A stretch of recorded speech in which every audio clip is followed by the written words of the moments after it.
C'était le 4 juillet dernier. De violents orages de grêle s'abattent dans l'est du département de la Charente. 18 communes sont impactées. Le village de Saint-Sornin est le plus touché. Des grêlons de 6 à 8 cm sont tombés et ont défoncé tous les toits. Elle a tout perdu. Et surtout mes enfants, ils ont perdu leurs jouets, leurs vêtements, tout, j'ai plus rien. Plus de 200 pompiers sont mobilisés. Certains viennent en renfort des Deux-Sèvres et de la Vienne. Les personnes sinistrées sont rapidement prises en charge. C'est vrai que les gens de la commune sont passés rapidement. Il y a eu du soutien derrière tout de suite. Le maire a bien géré, quoi. Les habitants sont mis à l'abri dans un complexe sportif. La Croix-Rouge vient en renfort pour les aider.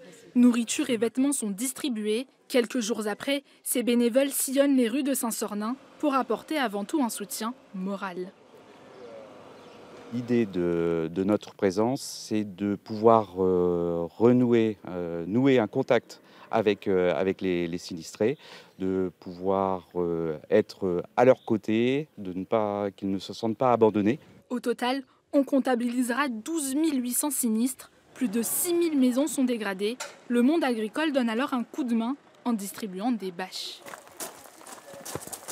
Coopérative Océalia, donc on a distribué des bâches pour les habitants là, du village.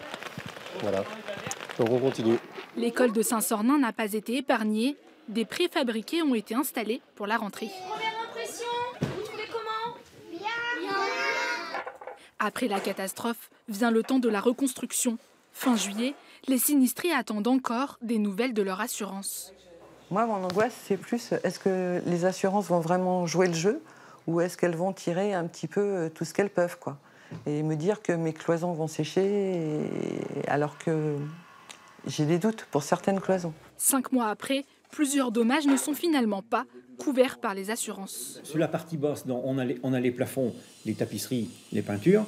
Et sur la partie haute, on a tout ce qui est placo, plafond, laine de verre, électricité, moquette, parquet flottant. Pour soutenir les particuliers, un fonds de solidarité de 600 000 € est mis en place. La moitié est financée par le département de la Charente.